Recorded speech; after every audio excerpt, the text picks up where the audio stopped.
आत्मज्ञान का अमृत प्राप्त करने हेतु हलाल समान कष्ट व पीड़ा को सहना अनिवार्य है।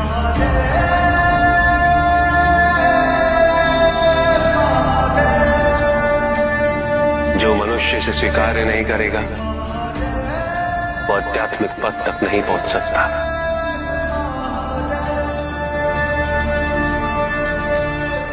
इसे स्वीकार किए बिना मनुष्य आध्यात्म पथ पर कभी सफल नहीं हो सकता।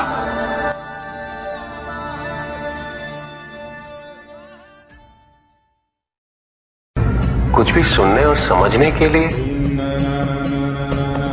मन का मौन रहना आवश्यक है, किंतु मन मौन रहना नहीं जानता। वो तो निरंतर कुछ ना कुछ कहता रहता। प्रतिपत्ति शब्दों का आक्रमण चलता रहता है मन पर, और यही आक्रमण है जिसके कारण व्यक्ति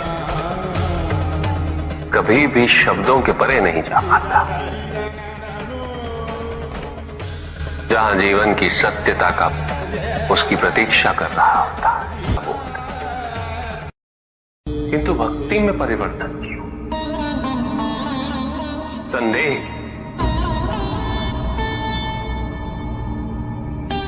क्योंकि तुम्हारी भक्ति सदैव कुछ ना कुछ पाने की लालसा पे आधारित रहती है।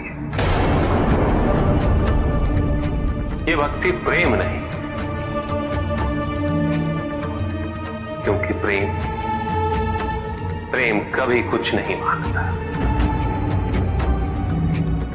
केवल देता है बिना किसी प्रतिबंध के।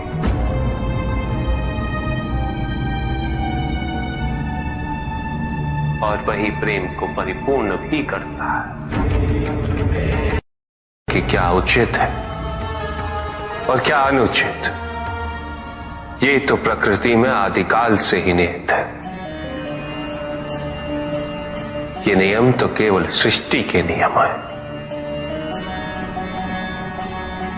और प्रत्येक व्यक्ति के कर्म उसका परिणाम निर्धारित करते हैं। व्यक्ति के अपने कर्म उसके उत्थान या उसके पतन के निर्णायक होते हैं। सुख आंतरिक होता है, संतोष आंतरिक होता है। उन्हें बाहरी तत्वों से रेखांकित और परिभाषित नहीं किया जा सकता, आकार से नहीं पाया जा सकता। आकार के आधार पर केवल अहंकार ही उत्पन्न होता है, क्योंकि आकार से तुलना करने का संदर्भ प्राप्त हो जाता है। यदि तुम्हारा आकार छोटा है तो तुमसे भी छोटा कोई ना कोई अवश्य होगा, और यदि उसी प्रकार तुम विशाल हो तो तुमसे भी विशाल इस संसार में कोई ना कोई अवश्य होगा। इसीलिए शरीर या आकार की तुलना करना